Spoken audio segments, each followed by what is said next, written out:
Hello everyone.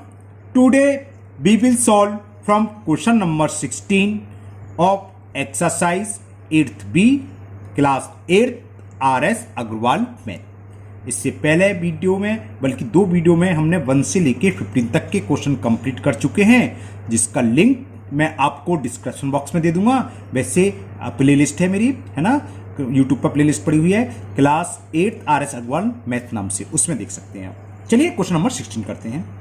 The width of a rectangle is 2/3, its length 2/3 का मतलब 2/3, जो भी लेंथ है उसकी 2/3 है ना।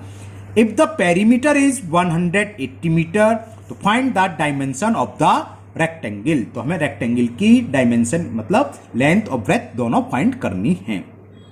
तो किसको एक्स माने, विड्थ को माने या लेंथ को? हमने बताया था जो इंडिपेंडेंट हो, यानी कि जो दूसरे पर डिपेंड ना हो, उसको एक्स मानना चाहिए। वो इजी हो जाता है। मान तो हम किसी को भी सकते हैं, आंसर दोनों से आएगा, लेकिन इजी किससे रहेगा? जो इंडिपेंडेंट हो। अब ये इंडिपेंडेंट और डिपेंडेंट का मतलब क्या है? यहां देखो, विड्थ ऑफ रेक्टेंगल इज 2/3, तो विड्थ डिपेंड है लेंथ पर। अगर लेंथ 100 है तो विड्थ होगी 2/300। अगर लेंथ 20 है तो विड्थ क्या होगी? 2/3 इंटू 20। तो विड्थ टोटली डिपेंड किस पर है? लेंथ पर, यानी कि लेंथ है इंडिपेंडेंट। तो हम इसमें क्वेश्चन में लेंथ को मान लेंगे, एज्यूम करेंगे let the length of rectangle be, कोई भी वेरिएबल एक्स बाई ए, ये आपकी मर्जी है। पेरीमीटर हमें किस में दे रखा है? मीटर में, 180 मीटर, तो आगे मीटर लिख देंगे, है ना। चलिए करते। ओके, तो हमने एज्यूम कर लिया let length of rectangle is x metre. अब विड्थ कितनी दे रखी? 2/3 ऑफ लेंथ, तो विड्थ क्या होगी? Width of rectangle will be 2/3 x metre, वो हम लिख लिया। तो width of rectangle is equal 2/3 x metre. अब हमें गिवन क्या है? पेरीमीटर। पेरीमीटर ऑफ रेक्टेंगल क्या होता है? 2 और इंटू एल प्लस वी, यानी कि 2 और ब्रैकेट में लिखते हैं एल प्लस वी। वो दे रखा हमें 180, यानी कि 2 और लेंथ कितनी है? एक्स प्लस ब्रेथ कितनी? 2/3x इक्वल टू 180 लिखेंगे। तो अकॉर्डिंग टू क्वेश्चन जो पेरीमीटर है 2 ब्रैकेट में एल हमने x मानी थी, और ब्रेथ कितनी रही? 2/3x is equal 180। यहां पर x का मतलब क्या है? x/1, तो 1 और 3 का एलसीएम आ जाएगा, तो इसे और सॉल्व कर ले रहे हैं। हमने 3 एलसीएम ले लिया, 3 का मल्टीपल x में करा 3x आ गया, 1 का डिवाइड 3 में 3 टाइम्स गया, और 3 का मल्टीपल 3 का डिवाइड 3 में 1 टाइम्स, और 1 का 2 में करा तो 2x। ओके, तो ये कितना हो जाएगा? 3x प्लस 2x 5x, और ये 3 ऊपर जाएगा 2 नीचे आएगा, क्रॉस मल्टीप्लिकेशन 3 तो चला जाएगा 180 के साथ, और 2 अपन में जाएगा। तो वही हमने करा, 3x प्लस 2x 5x लिख लिया, और 3 चला गया ऊपर और 2 आ गया नीचे। 2 से कैंसिल कर दिया, 2 1 जा 2, और 2 से 180, 2 9 जा 18 और 0, तो 90 इंटू 3। अब ये 5 अपन में आएगा, तो x इज इक्वल 90 इंटू 3/5। 5 से 90, 18 टाइम्स कैंसिल, और 18 3 जा 54, तो x की वैल्यू आ गई 54। तो x हमने क्या माना था? लेंथ। तो लेंथ ऑफ रेक्टेंगल इज 54, और ब्रेथ क्या थी? 2/3x, तो वैल्यू पुट कर दो। तो length of rectangle is 54 and width of rectangle is 2/3 into x। x की वैल्यू 54, 3 से 54, 18 टाइम्स कैंसिल, और 18 3 या 36, तो विड्थ हो गई 36 centimetre. Now question number 17, and the question 17 is an altitude of a triangle is 5/3। 5/3 का मतलब 5/3। द लेंथ ऑफ इस करस्पॉन्डिंग बेस, तो एल्टीट्यूड डिपेंड है बेस पर, यानी कि बेस इंडिपेंडेंट है, तो बेस को एक्स मान लो। तो let the base of triangle, let the base of triangle is x centimetre. Okay, तो इसका एल्टीट्यूड क्या होगा? एल्टीट्यूड कितना था? 5/3, यानी कि 5/3। सो एल्टीट्यूड, बल्कि करस्पॉन्डेंस एल्टीट्यूड लिख लो, तो काट दे रहा हूं। So there correspondence, so correspondence altitude will be 5/3x, क्योंकि कह रहा है 5/3 का मतलब 5/3x। ओके, हमें बेस मालूम है, एल्टीट्यूड यानी कि ट्रायंगल की हाइट, तो एरिया निकाल सकते हैं। एरिया क्या होता है? हाफ बेस इनटू हाइट, तो एरिया निकाल लो, क्योंकि एरिया पर डिपेंड है, आगे एरिया दे रखा है। तो एरिया ऑफ ट्रायंगल, अगर पेरीमीटर दिया तो पेरीमीटर निकालते, तो एरिया ऑफ ट्राइंगल क्या होता है, हाफ इंटू बेस, बेस क्या माना हमने x, इंटू हाइट यानी कि या करस्पॉन्डेंस एल्टीट्यूड। तो ये क्या हुआ 5/2 इंटू 3 6 और x into x square area है तो एरिया स्क्वायर में होता है तो स्क्वायर सेंटीमीटर। यहां तक समझ में आ गया है ना।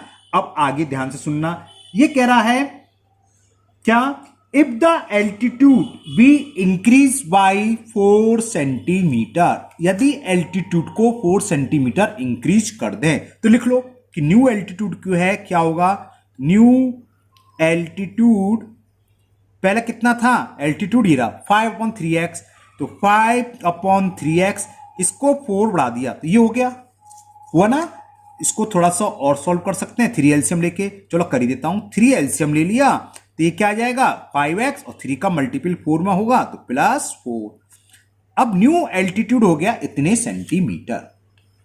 और आगे क्या कह रहा है, और बेस को कम कर दिया and the base decrease by 2 centimetre, और जितना भी बेस था उससे 2 सेंटीमीटर कम कर दिया। तो न्यू बेस ऑफ ट्राइंगल क्या होगा, पहले बेस हमने x माना था और 2 सेंटीमीटर कम कर दिया तो x - 2 सेंटीमीटर। अब ये बात समझ में आ रही है, न्यू एल्टीट्यूड ये है, न्यू बेस ही है, तो न्यू एरिया ऑफ ट्राइंगल क्या होगा, half base into altitude. Now छोड़ो, चलो new area of triangle, new से मतलब जब हमने एल्टीट्यूड बढ़ा दिया और बेस कम कर दिया, तो न्यू एरिया ऑफ ट्राइंगल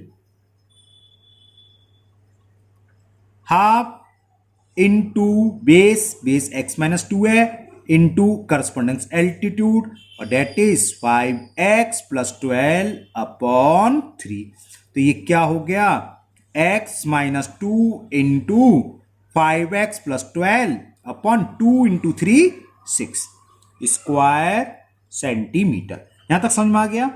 अब आगे सुनो, मेन चीज डिपेंड आगे पर है, क्या दे रखा है, ये कह रहा है the area of the triangle remains the same. ऐसा करने के बाद, कैसा करने के बाद, एल्टीट्यूड को 4 सेंटीमीटर इंक्रीज और बेस को 2 सेंटीमीटर डिक्रीज कर दें, उसके बाद जो एरिया आ रहा है वही रहता है जो पहले है। तो according to question new area यानी कि अब जो एरिया आया है एल्टीट्यूड को बढ़ाने के बाद और बेस को डिक्रीज करने के बाद वाला एरिया वो ये आया है, किसके इक्वल, रिमेन सेम जो पहले था। पहले एरिया क्या था 5/6x², area of triangle 5/6x²।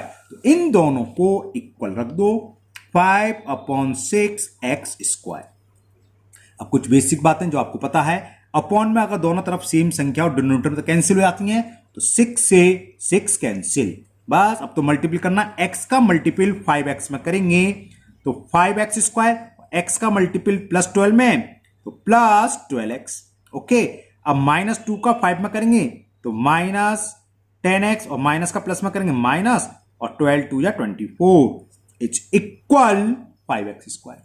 अभी जो समझा रहे थे जैसे डिनोमिनेटर में सेम हो इसी तरह न्यूमरेटर में बोथ साइड सेम साइन की हो तो कैंसिल हो जाती हैं। या 5x² को आप लेफ्ट हैंड साइड में ले आए तो माइनस का हो जाएगा, 5x² से ये 5x² कैंसिल, इक्वल में क्या आ गया 0।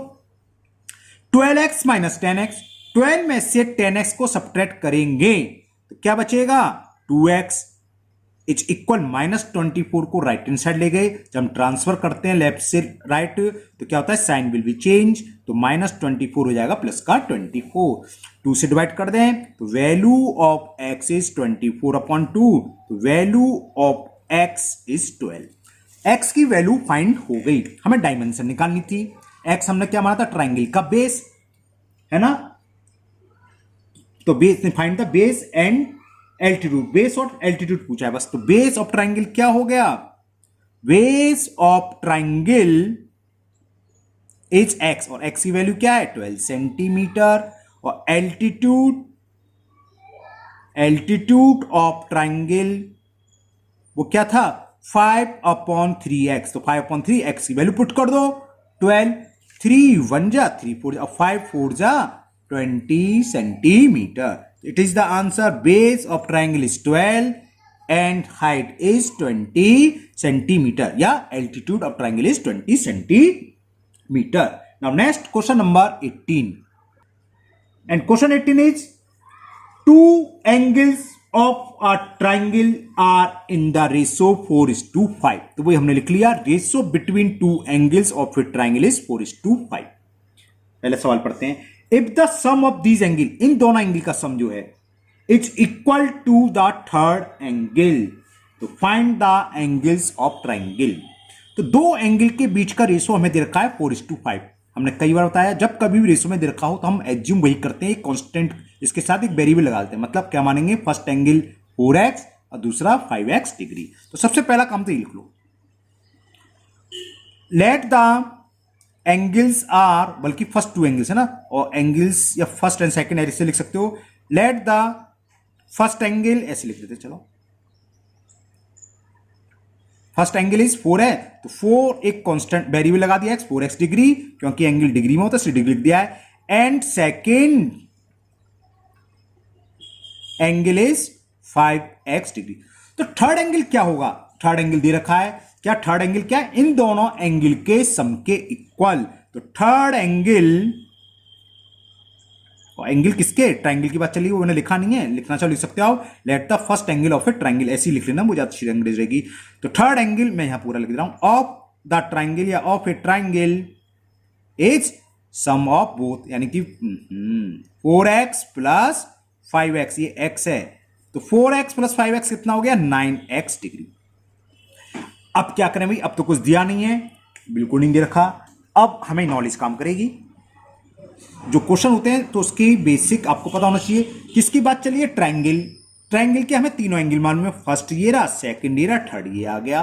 तो हम क्वेश्चन में कुछ नहीं रखा, लेकिन हम जानते हैं क्या, sum of all interior angle of a triangle is 180 degree. Angle sum property कहलाती है ट्राइंगल की, तीनों एंगल का सम क्या होता है, 180 डिग्री। तो first angle plus second plus third, ये लगा दो। नाउ 4x डिग्री विग्री बाद में हो जाता है, यहां से हटा दो, first plus second plus third, और इन तीनों का सम कितना होगा, 180 डिग्री होगा।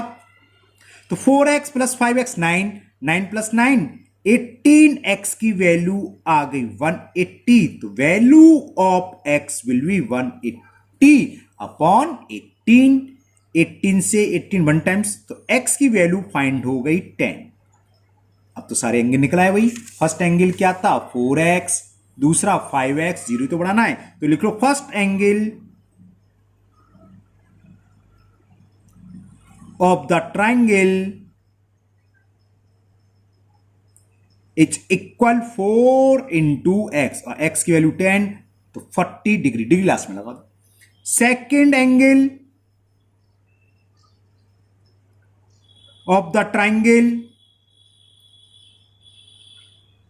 विल बी 5x, तो 5 इंटू 10 50 डिग्री, और थर्ड क्या, इन दोनों के सम 40 प्लस 50 90, या फिर हम ऊपर निकाल चुके हैं, third angle 9x, x value यहां पुट कर दो, कैसे भी कर लो, x वैल्यू पुट करके कर ले रहे हैं, चलो। And third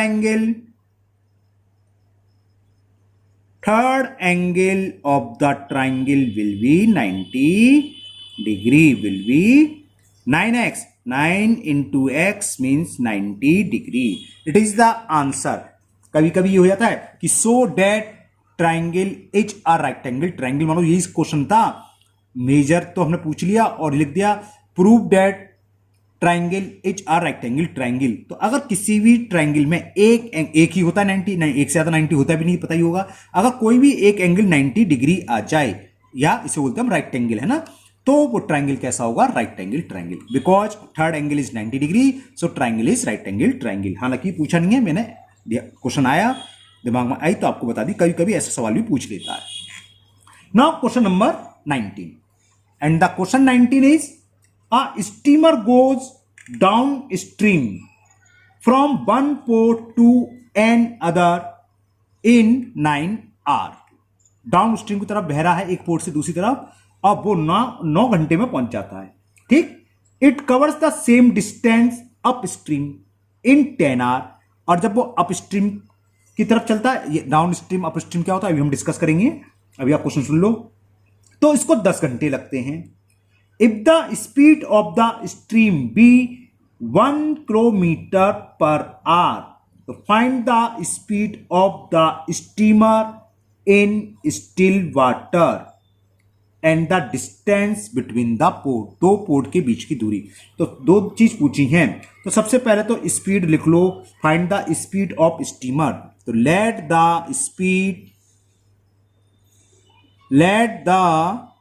speed of steamer in still water. Still water का मतलब क्या होता है ये समझ लो आप, शांत पानी, बिल्कुल पानी नहीं बह रहा वो मान लो, है ना। इन स्टिल वाटर, तो let the speed of steamer in still water be x kilometre per hour. यहां तक समझ में आ गई। अब पहले डाउन स्ट्रीम और अप स्ट्रीम समझ लो। देखो डाउन माने क्या होता है, जाते ना डाउन होना, आपको समझाने के लिए, वैसे अलग मत है। जैसे हम स्लोप पे झूले तो ऊपर से नीचे डाउन डाउन उतारे हैं तो क्या होता है, हमारी स्पीड बढ़ जाती है। झूला होता है सिंपल, जो स्विंग जैसे बोलते हैं, ऊपर से नीचे आने वाला, है ना। इस तरह का झूला, हम ऊपर बैठे और नीचे लुढ़ के सरकने वाला जैसे बोलते हैं। तो डाउन आते हैं, ऊपर से नीचे आते हैं, तो हमारी स्पीड क्या होती है, बढ़ती है। और अब बहुत से बच्चे देखे पैदल पैदल चढ़ते हैं ना, उसी पर ऊपर चढ़ाएं तो हमारी स्पीड कम हो जाती है। ये किस लिए बता रहा हूं कि डाउन कभी कभी अभी तो ध्यान रहता है, बाद में भूल जाते हैं बच्चे, तो याद कराने का तरीका ये। वैसे डाउन स्ट्रीम होती क्या है, जिस तरफ नदी बह रही हो, जिस तरफ पानी का भाव हो, सेम डायरेक्शन में हम जाएं तो वो डायरेक्शन डाउन स्ट्रीम कहलाएगी। समझ में आ गया। जहां पर पानी बह रहा है उसी डायरेक्शन में बोट चलाएं तो डाउन स्ट्रीम। अप स्ट्रीम उसके अपोजिट डायरेक्शन में। सपोज करो वाटर ये बह रहा है और हमारी बोट है ये कोई, या हम तैर रहे हैं वो भी इस डायरेक्शन में जा रही है, तो ये कहलाएगी डाउन। और लेकिन वाटर ये कह रहा है, कोई स्विमिंग है, कोई तैराक है, वो उधर आ रहा है, तो ये कहलाएगी अप। तो होता क्या है, जब हम डाउन स्ट्रीम की तरफ जाते हैं, नदी की चाल मान लो 10 किलोमीटर है, हम 15 किलोमीटर की रफ्तार से तैर रहे हैं, तो हमारी टोटल स्पीड कितनी जाएगी, हमारी तो वही रहेगी, लेकिन करस्पॉन्डेंस स्पीड क्या होगी, ये प्लस ये दोनों ऐड हो जाती है। 15 + 10 25 किलोमीटर से, तो हम 1 घंटे में 15 के बजाय 25 किलोमीटर दूरी तय करेंगे, जबकि हम 15 किलोमीटर की रफ्तार से तैर रहे थे। लेकिन अगर सेम डायरेक्शन में जाएं, 15 किलो हमारी है और 10 किलोमीटर है नदी की, तो क्या होगा, 1 घंटे में अगर डाउन स्ट्रीम है तो दोनों की स्पीड ऐड हो जाती है। अब ये समझ लो। अब आया क्या, अपोजिट डायरेक्शन में। अपोजिट डायरेक्शन कहलाती है अप स्ट्रीम। अप स्ट्रीम में क्या होगा, हमेशा माइनस हो जाएगी। हम जा रहे थे 15 किलोमीटर से, नदी है 10 किलोमीटर से, हम अपोजिट डायरेक्शन में जा रहे हैं, तो क्या होगा 15 - 10 5 किलोमीटर। अब हम 1 घंटे में सिर्फ 5 किलोमीटर पहुंचेंगे। कैसे, 1 घंटे में 15 किलोमीटर हमने चली, लेकिन 1 घंटे में नदी ने भी हमें 10 किलोमीटर वापस कर दिया, तो टोटल इनिशियल पोजीशन से कितनी डिस्टेंस आएंगे, 5 किलोमीटर। तो बात क्लियर हो गई। डाउन स्ट्रीम का मतलब सेम डायरेक्शन में, कौन सी सेम, जिस तरफ पानी बह रहा है, और अप स्ट्रीम का मतलब अपोजिट डायरेक्शन में। तो डाउन स्ट्रीम में जो करस्पॉन्डेंस स्पीड होगी, बोथ विल बी एडेड, और डाउन में तो ऐड और अप में दोनों का डिफरेंस। एक बात और, स्पीड हमेशा, अगर कोई बोट है तो बोट की स्पीड होगी, कोई तैराक है तो तैराक की स्पीड हमेशा ज्यादा होगी। अगर ज्यादा नहीं है, कम होगी, तो क्या होगा, आदमी बह जाएगा। सिंपल सी बात, 10 किलोमीटर की नदी है और आदमी 5 किलोमीटर से तैर रहा है, उसका पूरी में, तो क्या होगा, बह जाएगा, है ना। इसलिए ये अंडरस्टूड है। क्वेश्चन के अंदर जब कभी भी नदी वाले सवाल आएंगे तो यानी कि बोट है तो बोट की, और कोई तैराक है तो उसकी स्पीड ज्यादा है। तो ये क्लियर हो गया। तो हमने स्पीड मान ली स्टिल वाटर में, let the speed of steamer है, okay, steamer still water in x kilometre per hour. अब इसमें कुछ स्पीड और दे रखी थी, वो बताता हूं क्या दे रखी थी। If the speed of the stream, ये लिखो स्पीड, ये तो इंपॉर्टेंट है, speed of the stream, stream का मतलब पानी की धारा। तो पानी की धारा कितनी स्पीड से बह रही है, 1 किलोमीटर पर आवर। ये तो मेन है। अब पहले अलग अलग स्पीड निकाल लो। जब हम डाउन स्पीड पे चलेंगे तो स्पीड क्या होगी स्टीमर की, और जब वो कहां होगा अप स्ट्रीम में, तो स्टीमर की टोटल स्पीड क्या होगी। तो ऐसे लिख लो, अलोंग डाउन स्ट्रीम, यानी कि नदी की धारा की तरफ जा रहे हैं, तो total speed of steamer, steamer की कुल स्पीड क्या हो जाएगी, खुद की स्पीड प्लस हमने बताया था डाउन स्पीड है तो नदी की जो पानी बह रहा है उसकी स्पीड और ऐड हो जाती है। तो टोटल शब्द कर ले रहा हूं मैं, टोटल स्पीड। आप और कुछ लिख सकते हैं कि along down stream the speed of या करस्पॉन्डेंस स्पीड ऑफ स्टीमर। तो टोटल स्पीड सब दे दिया मैंने, टोटल स्पीड ऑफ लिखना भूल गया, ऑफ स्टीमर क्या होगी, स्टीमर की स्पीड प्लस स्ट्रीम की वो 1 किलोमीटर रखी है। तो डाउन स्ट्रीम में यानी कि जब नदी की धारा की तरफ चलेंगे तो स्टीमर की स्पीड हो जाएगी x+1 किलोमीटर पर आवर। अब एलोंग यही लिख देता हाथ क्या, एलोंग क्या अपस्ट्रीम, जब हम अपस्ट्रीम चलेंगे तो स्पीड क्या होगी स्टीमर की, टोटल या करस्पॉन्डिंग कुछ भी शब्द यूज कर लो, total speed of steamer is equal क्या होता बताया था हमने, नदी की या पानी की चाल को माइनस कर देंगे। इसको क्यों करा, क्योंकि हमने बताया था स्टीमर बोट जो है उसकी स्पीड हमेशा ज्यादा होती है। ये क्लियर, बस अब तो सवाल हो गया, मेन चीज तो यही था। अब सुनो ध्यान से, क्वेश्चन क्या था, क्वेश्चन में ये कह रहा था कि a steamer goes downstream from one port to another in 9 hours। एक पोर्ट से दूसरी पोर्ट में जा रही है, केस 1 लिख दे रहा हूं, कब, जब डाउनस्ट्रीम में जा रही है। तो कितना समय लग रहा है, 9 आवर। तो समझ में आ रहा है, 1 पोर्ट से सेकंड पोर्ट तक की डिस्टेंस क्या होगी, distance between 1 port to second port, distance क्या होता है, स्पीड इनटू टाइम। बात समझ में आ गया, क्योंकि हमें टाइम दे रखा है, 1 पोर्ट से सेकंड पोर्ट तक पहुंचने में 9 आवर लग रहे हैं, और 9 आवर्स कब लग रहे हैं, जब हम कब जा रहे हैं डाउन स्ट्रीम में। बात समझ में आ गया, तो लिख दू ना डायरेक्ट, डिस्टेंस बिटवीन, ये लिखना पड़ेगा केस फर्स्ट में लिख लोगे अलोंग डाउन स्ट्रीम, तो डिस्ट लिखी दो, नहीं भूल जाओगे आप, अलोंग शॉर्ट में लिख दिया मैंने, अलोंग डाउन स्ट्रीम। चलो अब लिख देता हूं, शॉर्ट की जरूरत है, time taking by steamer to reach other port, 1 port से 2 अदर पोर्ट है, टू रीच, पूरा लो, 1 पोर्ट टू अदर पोर्ट, पूरी लैंग्वेज आ गई। ओके, जब ये आ गया टाइम, हमें पता चल गया एक पोर्ट से दूसरे पोर्ट तक पहुंचने में कितना टाइम लगा, time taking by the steamer to reach 1 port to other port is equal 9 hours. तो डिस्टेंस क्या होगी, डिस्टेंस का फॉर्मूला क्या होता है, पहले लिख लो, तो डिस्टेंस बिटवीन को शॉर्ट में V/W लिख देते हैं, डिस्टेंस बिटवीन बोथ पोर्ट, दोनों पोर्ट के बीच की, शॉर्ट में लैंग्वेज हो गई, क्या होता है, स्पीड इनटू टाइम। स्पीड कितनी है, कब की बात चल रही है, अलोंग डाउन स्ट्रीम, तो अलोंग डाउन स्ट्रीम में स्पीड है, तो स्पीड x+1 और टाइम कितना है, इनटू 9 आवर, सॉरी इतने किलोमीटर लगे, डिस्टेंस की बात है तो किलोमीटर। सेम अब क्या करा, एक पोर्ट से दूसरे पोर्ट पर पहुंच गए, अब वहां से वापस आ रहा है, तो नदी यहां बह रही थी, अब आ रहा है अप स्ट्रीम में, तो भैया डिस्टेंस तो वही रहेगी, है ना। अब अप स्ट्रीम की स्पीड क्या है, x-1, टाइम दे रखा है, कितना टाइम दे रखा है, 10 आवर, है ना। तो अलोंग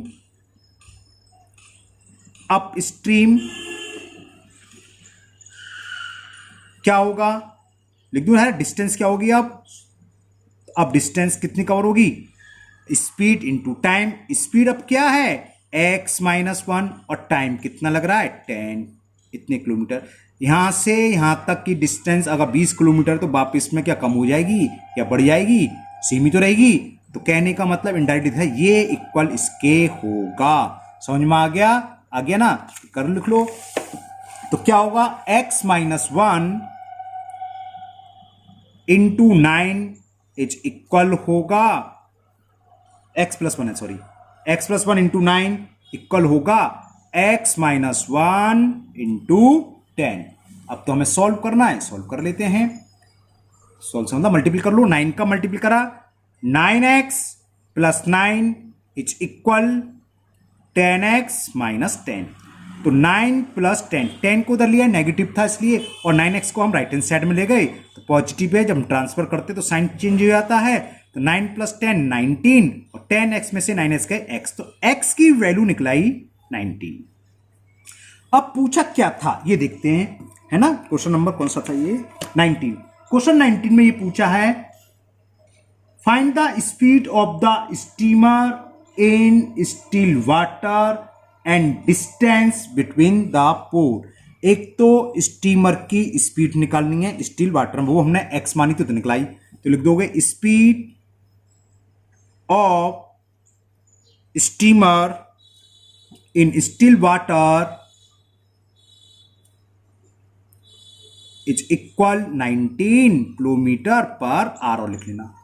ओके चलो लिख देता हूं यहां, क्या कम जगह, 19 किलोमीटर पर आवर, ये तो मानी थी एक्स वैल्यू 19।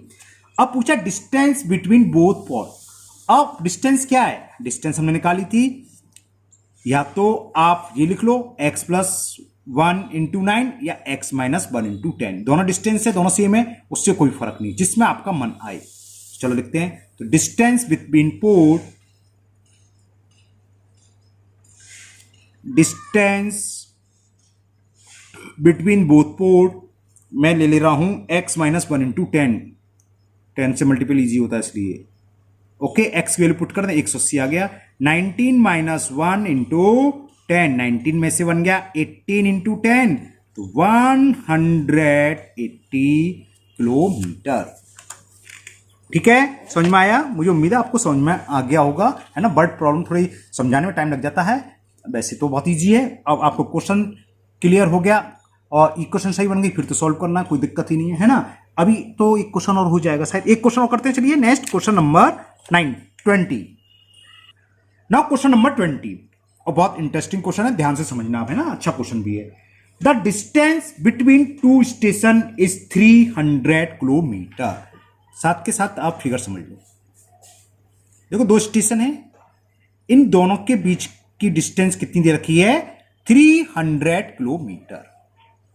ओके, नाम देना चाहो दे दो, नहीं देना चाहो मत दो, उससे कोई फर्क नहीं है। मान लिया स्टेशन ए और स्टेशन बी है, मेन समझ में आना चाहिए। अब आगे क्या कर रहा है, two motorcycle start from these station, दो मोटरसाइकिल स्टार्ट हुई इन स्टेशन से, यानी कि एक ए स्टेशन से और एक बी स्टेशन से। कौन, मोटरसाइकिल। आगे कहां है, मूव टुवर्ड्स ईच अदर, दोनों एक दूसरे की तरफ आ रही है। यहां से जो मोटरसाइकिल जा रही है वो इस साइड, और यहां से जो मोटरसाइकिल आ रही है वो इस साइड आ रही है। बात समझ में आ गई। टुवर्ड्स ईच अदर यानी कि एक दूसरे की तरफ आ रही, तो यहां से चलने वाली इधर जाएगी, ये नहीं कि यहां की वाली इधर और यहां की वाली इधर, है ना, क्योंकि एक दूसरे की तरफ आ रही। तो यहां से जो चल रही है स्टेशन ए से इस साइड जाएगी, स्टेशन बी से इस साइड जा रही है। यहां तक क्लियर। अब आगे पढ़ते हैं जरा। The speed of one of them is 7 kilometre per our more than the other. एक मोटरसाइकिल की स्पीड 7 किलोमीटर पर आवर अधिक है, ये मैंने अपने लिख लिया है। तो हमने मान लिया यहां ए स्टेशन जो चल रही है उसकी स्पीड 7 किलोमीटर पर आवर अधिक है, मोर है। तो कौन सी इंडिपेंडेंट हुई, जो बी से चल रही है, बी स्टेशन से, है ना। अगर इसकी 10 है तो इसकी कितनी होगी, 10 प्लस 7। अगर इसकी 20 है, 20 है तो इसकी होगी 20 प्लस 7, तो इंडिपेंडेंट है ये। तो बी से जो मोटरसाइकिल चल रही है उसकी स्पीड मान ली हमने x किलोमीटर पर आवर। पहले ये लिखते हैं, अगर फिगर बनाओगे, अगर फिगर ही बनाई तो ये लिखना पड़ेगा, late the speed of motorcycle, एक बार देख लो, मोटरसाइकिल बोला तो मैं, कौन सा है, क्वेश्चन नंबर 20 मोटरसाइकिल है। Let the speed of motorcycle which start from B station, ऐसे लिखो, विच स्टार्ट, जो कौन से स्टार्ट हो रही है, विच स्टार्ट फ्रॉम, अगर फिगर बनाइए तो station B, B x kilometre per hour. हमने ये मान लिया यहां से जो मोटरसाइकिल चल रही है उसकी स्पीड है x किलोमीटर पर आवर। तो जो ए से चल रही है उसकी क्या होगी, ये अगर इसकी 10 है तो 10 प्लस 7, तो इसकी क्या हो जाएगी x प्लस 7, क्योंकि 7 किलोमीटर अधिक है, मोर है ना। तो क्या होगा, सो स्पीड ऑफ मोटरसाइकिल, ये लैंग्वेज थोड़ी बहुत तो लिखनी पड़ेगी भैया। So speed of motorcycle which start from station B, which start from station A will be x plus 7 kilometre per our. h का मतलब खाली r होता है, खाली h लिख दो, HOUR लिखने की कोई जरूरत नहीं है ना। यहां तक समझ में। अब पढ़िए ध्यान से, आगे सुना पढ़ रहा हूं मैं। If the distance between them after 2 hours of their start is 14 kilometre. 2 घंटे बाद उन दोनों के बीच की दूरी है 34 किलोमीटर। तो find the speed of each motorcycle.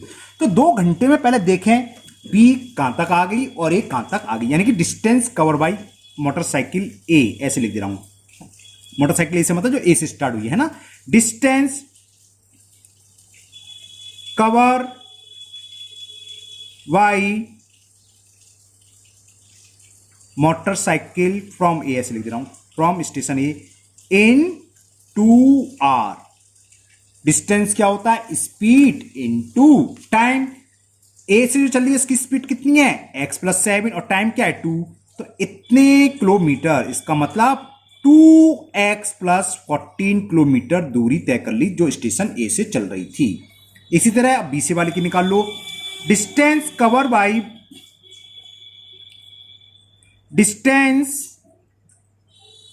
Cover by motorcycle from B, जो स्टेशन बी से चली है कितने आर में, इन 2 hours। क्या हो जाएगा, डिस्टेंस क्या होता है, टाइम इनटू स्पीड, स्पीड तो खाली एक्स थी, चलो 2x किलोमीटर। ओके, अब अकॉर्डिंग टू क्वेश्चन, अब इसको समझना, यहां देखो एक मोटरसाइकिल यहां से चलते चलते 2 घंटे बाद यहां आ गई और ये 2 घंटे बाद यहां गई, और इन दोनों के बीच की दूरी ये तो बची, और ये कितनी दे रखी है, ये क्वेश्चन में गिवन है। It is given is equal, कहां चला गया क्वेश्चन, कितना है, अरे कहां गया, 34 किलोमीटर।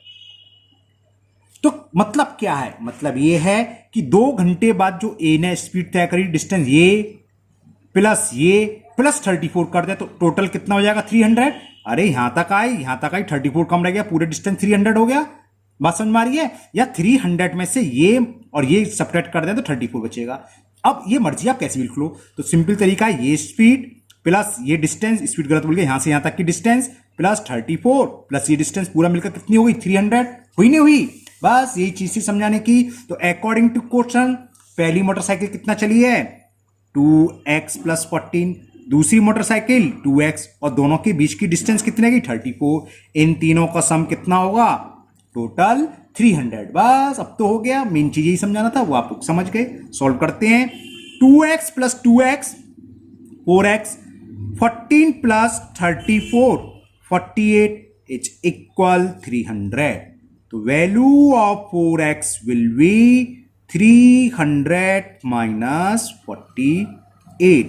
4 से चलो पहले तो सब्ट्रैक्ट करें, तो 4x = 10 में से 8 सब्ट्रैक्ट करेंगे 2, 9 में से 4 जाएगा 5 और 2, तो x की वैल्यू क्या आ गई 252/4। 4 से कैंसिल कर दो, 4 × 6 = 24, 4 × 3 = तो it is the value of x कितना 63।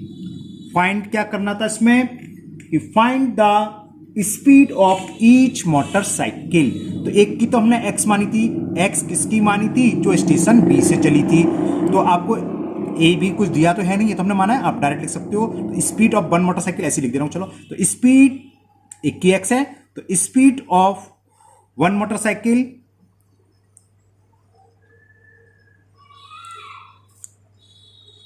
इज 63 km/h, और अदर की क्या होगी, स्पीड ऑफ अदर मोटरसाइकिल कितनी थी x+7, तो 63 + 7 70 km/h। तो it is the answer 63 km/h and 70 km/h। ठीक है ना, क्वेश्चन नंबर 20 समझ में आ गया। Find the speed of each motorcycle. अभी इसमें थोड़ा सा पार्ट और है, क्या आगे ये कह रहा है चेक योर आंसर, हमें आंसर चेक करना है। कैसे चेक करेंगे, सिंपल सा है, ध्यान देख लो फिगर द्वारा से, ये और ये, एक मोटरसाइकिल इधर जा रही है, एक मोटरसाइकिल इधर जा रही है 2 घंटे बाद। तो 2 घंटे बाद जिसकी स्पीड 63 है कितने बन जाएगी 63 2 जा, ये यहां से यहां तक जो आएगी वो कितनी आएगी 126 किलोमीटर, और जिसकी 70 है वो यहां से यहां तक कितनी आएगी 140, तो इनके बीच की दूरी क्या होगी 300 में, ये प्लस ये सब कट कर दें, टोटल 300 है तो क्या होगी 300 माइनस 140 प्लस 126, ये आंसर चेक करा रहा हूं मैं आपको, 300 माइनस 266, 10 में से 6 गया 4, 9 में से 6 गया 34, यही कह रहा था कि इनके बीच की दूरी रहती है 34 किलोमीटर। इट्स मीन्स हमारा आंसर सही है, ये चेक हो गया आंसर। समझ में आ गया? बहुत इंटरेस्टिंग क्वेश्चन होते हैं, वीडियो लंबी हो जाएगी तो इसलिए अब हम स्टॉप करते हैं। आज के वीडियो में इतने ही क्वेश्चन रहेंगे, कोशिश करेंगे नेक्स्ट वीडियो में ये एक्सरसाइज खत्म हो जाए, है ना, 21 से 27 तक के क्वेश्चन रह गए। तो मुझे उम्मीद है आप लोगों को खूब मजा आया होगा इन क्वेश्चन को करने में और आपको समझ में भी आ रहे होंगे। अगर पहली बार वीडियो पर आए हैं तो चैनल को सब्सक्राइब करना ना भूलें, पसंद आया हो तो लाइक करें, आपको हेल्प मिली हो, है ना, और आपको कोई डाउट हो तो आप कमेंट कर सकते हैं, अपने दोस्तों को भी शेयर करें जिससे कि वो भी इसका फायदा उठाएं। ओके, फिर मिलते हैं नेक्स्ट वीडियो में। Thank you, have a nice day.